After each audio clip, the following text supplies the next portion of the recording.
एक important video है ये, आप सबको काफ़ी इसमें समझने को मिलेगा कई चीज़ें। देखिए, जब भी कोई क्रिमिनल केस होता है तो आपको पता है कि क्रिमिनल केस कैसे होता है। सबसे पहले एफआईआर होती है। अगर कोई कोग्निजेबल क्राइम है, कोग्निजेबल केस है, तो उसमें एफआईआर होगी। अगर कोई नॉन कोग्निजेबल है तो उसमें कंप्लेंट होती है। ठीक है।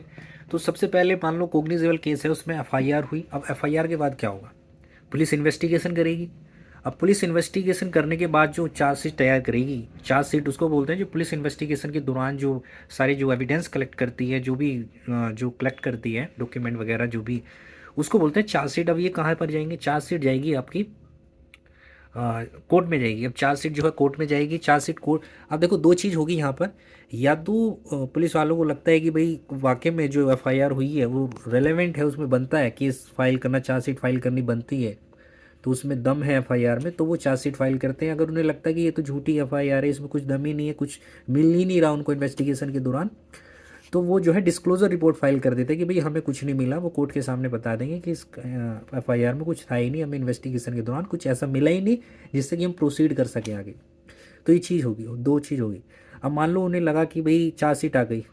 चार्जशीट तब फाइल होती है जब उन्हें लगे कि हाँ कुछ है एफआईआर में। अब चार्जशीट आई, अब कोर्ट के पास जाएगी। अब कोर्ट क्या करेगा? जो मजिस्ट्रेट साहब के होंगे, सबसे पहले मजिस्ट्रेट साहब के पास जाएगी। तो जो मजिस्ट्रेट साहब होंगे वो देखेंगे कि भाई जो जो जुडिशल मजिस्ट्रेट होंगे वो देखेंगे भाई कोग्निजेंस लेंगे उस पर। कोग्निजेंस लेने का मतलब होता है कि भाई ये देखना कि क्या जो आगे प्रोसीड करने के लिए चार्जशीट में है या नहीं। अब मान लो मजिस्ट्रेट साहब ने बोल दिया कि हाँ इसको जो है आगे बढ़ाया जाए। अब उस पर कोग्निजेंस हो गया, वो आगे बढ़ करके अब क्या होगी? अब इस पर होगी framing of issue, charge framing होगी, इस पर चार्ज फ्रेमिंग होगी। ठीक है।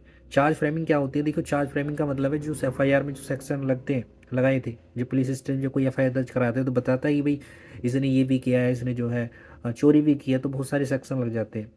अब यहाँ पर चार्ज फ्रेमिंग में क्या होगी? दोनों पार्टी को बुलाया जाएगा, उस पर जो है उसे सुनेंगी कि बाकी में जिस पे जो सेक्शन लगे हैं क्या ये लगने चाहिए कि नहीं।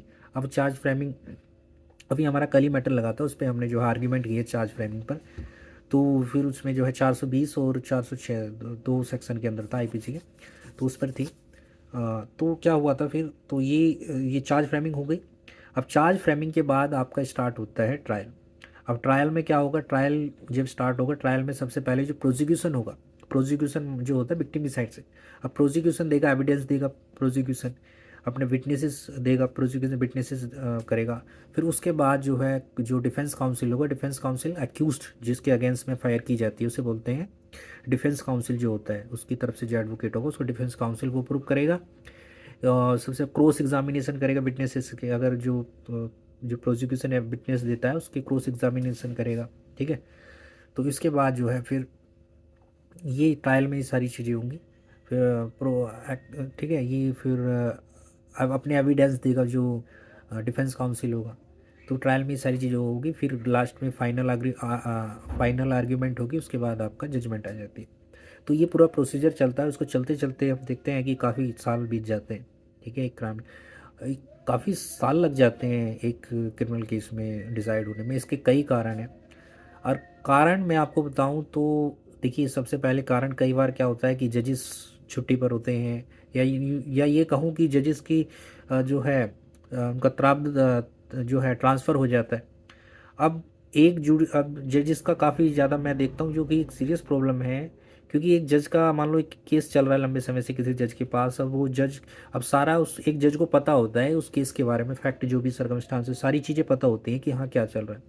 अब नया जज आएगा, फिर उसको दोबारा से काउंसिल को एक्सप्लेन करनी पड़ती है कि ये चीज़ें चल रही हैं, तो इस पर जो है इफेक्ट पड़ता है, एक जजमेंट पर भी इफेक्ट पड़ता है, एक जो जो एक जस्टिस पर भी इफेक्ट पड़ता है। खैर, इस चीज़ पर भी थोड़ा सा काम होना चाहिए, जो कि एक नेगेटिव पॉइंट है।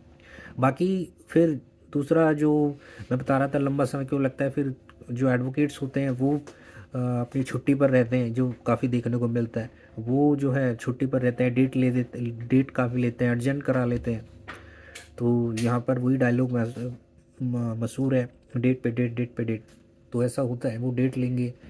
तो ये सारी चीज़ें हैं। दूसरा फिर जो फोरेंसिक लेबोरेटरी है, वहाँ से कोई एविडेंस आना है, वहाँ से कोई रिपोर्ट आनी है, तो वहाँ पर जो है एम्प्लॉयज़ नहीं है, वहाँ से डिले होता है। वहाँ वेट करना पड़ता है लंबे समय तक कि जब रिपोर्ट आएगी फिर आगे जो है कोर्ट प्रोसीड करेगा। तो यहाँ पर फिर प्रॉब्लम आती है। तो ये कुछ मुद्दे हैं जिन पर हमें काम करना चाहिए ताकि हम एक क्विक जस्टिस जो मिल सके। बोलते हैं ना कि जस्टिस डिले जस्टिस डिनाई।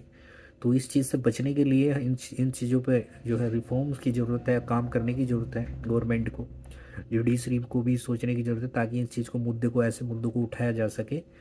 और एक पॉलिटिकल मुद्दा भी इन इशूज़ को बनाना चाहिए ताकि लोग भी इनसे अवेयर हो सकें कि आगे में जो है जुडिशरी जो थर्ड पिलर माना जाता है डेमोक्रेसी का, उसके अंदर ये खामियाँ हैं। ठीक है, तो इन चीज़ से छुटकारा पाया जाए, इस चीज़ को हटाया जा सके, रिमूव किया जा सके। तो ये सारी चीज़ें हैं। तो मैं आशा करता हूँ ये वीडियो आपको समझ में आई होगी और काफ़ी इम्पोर्टेंट वीडियो है ये। ठीक है, और आपको अच्छी लगे तो